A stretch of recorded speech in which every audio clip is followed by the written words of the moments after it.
Hello and welcome to the channel. In this video, I'm going to talk about cleaning up our Lightroom catalog. So one of the things that happened recently is I needed to upgrade my computer. My previous Mac was a 2017 with Sequoia coming out. That wasn't supported on that. It had to be a 2019 or better. Plus, just from doing videos and that, it was really just way too slow. And the final sort of nail in the coffin for my old computer was with the latest release of Photoshop. Using some of the new features, not only caused Photoshop to crash, but it also caused the entire computer to crash as well. And in fairness, Adobe did put up a warning saying that the version of the OS I was using was too old. So it just made sense. It was time.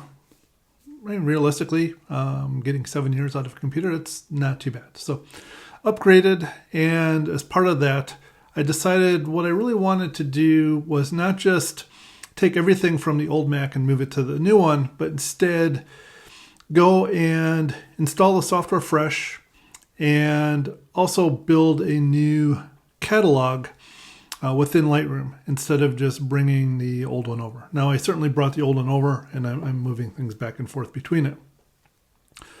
But in doing that, also realized it was also time to do a little bit of cleaning up. There's way too many photos that will never be used. They're just not good photos. And for whatever reason, I've just always kept them. So there are a couple of things that we can do in order to just kind of clean up and reduce the size of our library. So I'll go through and show you some of the things that I'm doing with my catalog, and maybe that's something that you'll find helpful with cleaning up one of yours. So I'm in the library module, and this was from a recent trip up to the North Shore. Spent some time in Superior, Wisconsin, and around the Duluth area up through Two Harbors all the way to Gooseberry Falls. And so I took a few photos, and one of the things that I want to do is I want to delete the photos that are never going to ever see the light of day. They're not really worth doing any work on. Certainly one of the things that happens sometimes is as you're bringing your gear out of your camera bag and that, you inadvertently take a couple of shots. That's certainly what the first two in here are. That's actually a nice shot of the parking lot right behind where I was parked. Amazingly, well, it is underexposed. It did a little bit better than I would have thought for not having any of the settings in there. So Lightroom does give us some tools to help us very quickly remove photos that we're not interested in. And that is using the reject flag. I'm going to actually start by first applying the not flagged filter. And so that shows me all of the photos that I didn't flag. So one of the things I did when I got back was I went through, I did the tagging, all of that. You can see the keyword tags up here. And I identified the ones that I thought were going to be needed. And let me just go back and just turn that filter off for a second. Some of these, you might be wondering, well, why were they even selected? Well, some of these have to do with class materials I'm pulling together for some classes I have coming up or some presentations. And I did want something to show how to photograph snow. And so you'll see there's a bunch, not very interesting photo of a building with some snow around it, but it does show just some different exposures of that and how to get that white snow and the detail in there versus what our camera might be telling us. So something that may also be coming up in a future YouTube video, but definitely will be showing up in some of my winter photography classes and presentations that I have right after the first of the year. So going back and turning that filter on, I can see the photos that are not flagged. Now, it doesn't necessarily mean that I want to remove all of these. There may be some that I decide, well, maybe I want to hold on to them just a little bit longer. There may be something that I want. But for the most part, probably not going to want to keep most of these. These first two obviously fall into that category, and I think really all the way through to probably this one here. So if I hold down the shift key and click, I've got these first 14 photos that I've selected.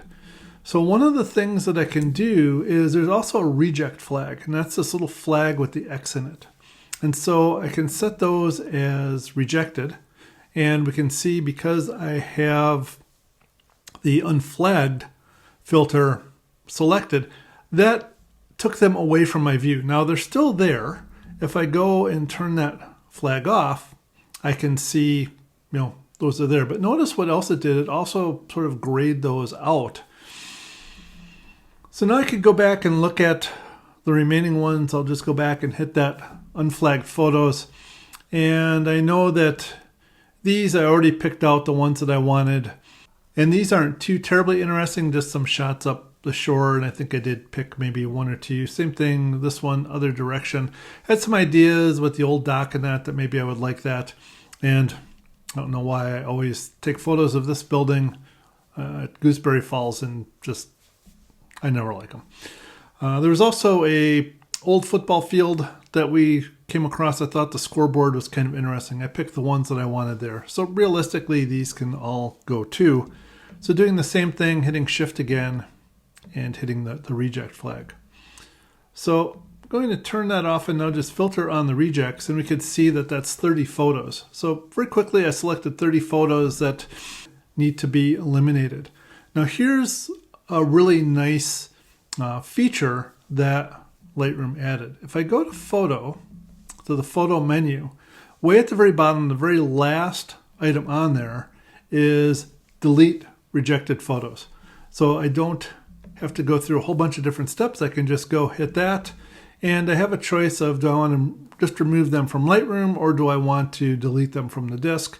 Well, I want to delete them from the disk. I want to save space. There's really no point in having them. So I'll go ahead and select that, and now those are gone.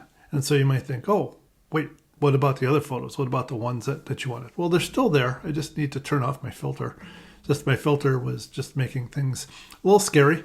And so I can see I'm down to 13 photos that I may or may not do anything with necessarily, but certainly some that I think are worth taking a closer look at.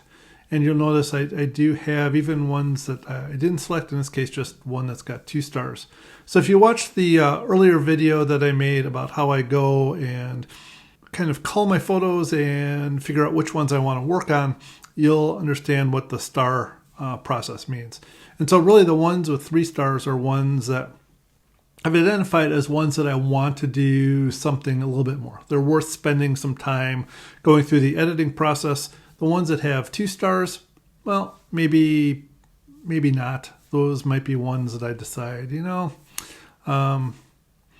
they're there in case I decide I want to go back and do it. But realistically, those 2 and the one without stars probably will end up getting rejected sometime in the future.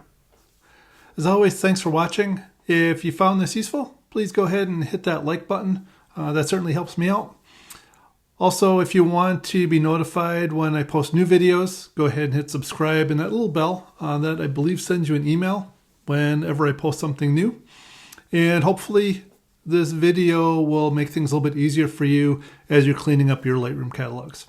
Thanks. Bye.